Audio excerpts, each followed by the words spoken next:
President, Somalia have been 2 decades in conflict,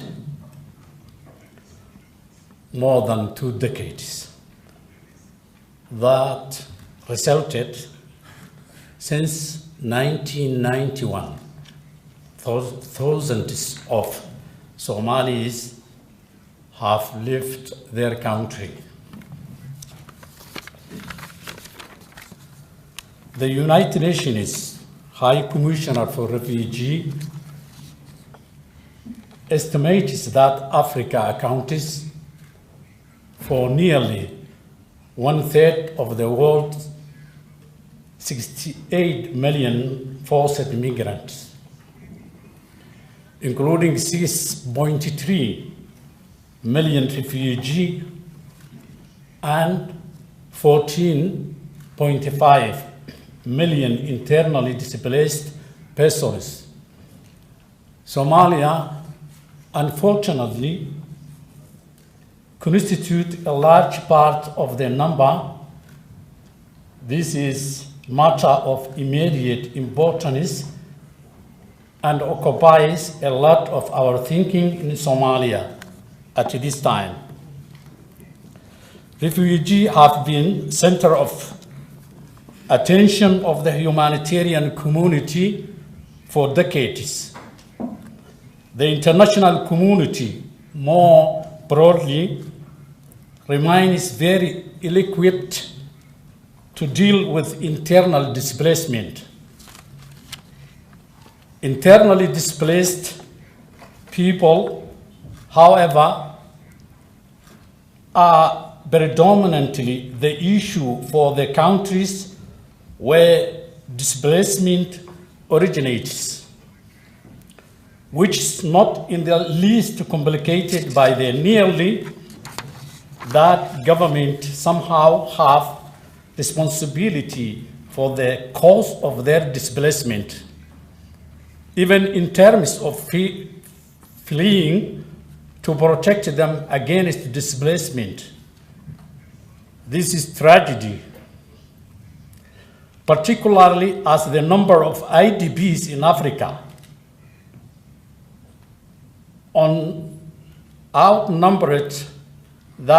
outnumbers that refugee by 2 to 1.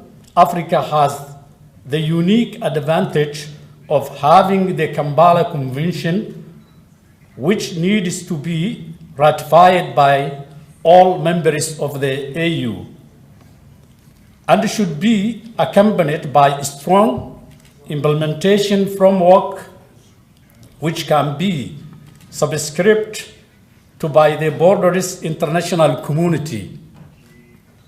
In Somalia, we are particularly aware of that fact. The need of refugee and IDPs outstrips our capacity, as is indeed in most host countries, with the global interconnectivity and reality of ever escalating migration trend. A true global effort is required to address the underlying causes to displacement. The international community more broadly remains very ill-equipped to deal with internal displacement. It is becoming more and more evident that national ownership to our solutions, particularly return and reintegration, is absolutely necessary. If our solutions are to be sustainable, at the same time, return is a relatively concept. Mass urbanization and the urban drift of rural population is a reality and cannot be wished away, and must be seen as a part of more comprehensive and rural development programs. Urbanization instead should be closely linked to the fact that the camp situation, whether they are related to internal or or external displacement are certain to change the outlook of the displacement persons towards an urban lifestyle and expectation. This will have dramatic effect on the shift towards urban livelihoods, which is most perceptions of how people make living on this continent today. It is, however, and unfortunately already a reality, irreversible. We are learning that displacement solutions are not a humanitarian issue. They are solidly anchored in sustainable development and state building.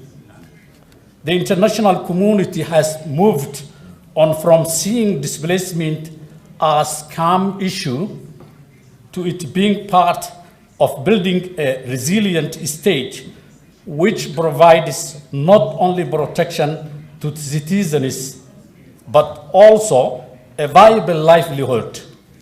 This was clearly demonstrated by various field efforts by well-intending donors on the continent to build model return villages, which failed to address the reality that returning IDPs and refugees required different livelihoods to those they once possessed before they were displaced. Moreover, many of them were actually born in camps, so return in their case means something entirely different to going back to where from they once came. Displaced people, particularly internally displaced, find themselves systematically at the bottom of the socio-economic ladder. Most importantly, they lacked protection from their own governments, which is the reason why they were displaced in the first place. In some cases, their national government may actually have played a more than passive role in their displacement. Addressing the underlying causes to displacement, therefore, is in the hands of national governments and required strong ownership and leadership of the countries of origin. Given this grim reality, we are of the view that the critical to the solution in Somalia, bringing about peace, the building of effective institution of state, and sustainable economic development. Thus, for our parliament, we must be guided by this imperative when reviewing and passing legislations. The overriding pressure is for us to implement conflict prevention measures, including by silencing the guns to promote a culture of reconciliation. We want to strengthen conflict management mechanism at both the national and regional level.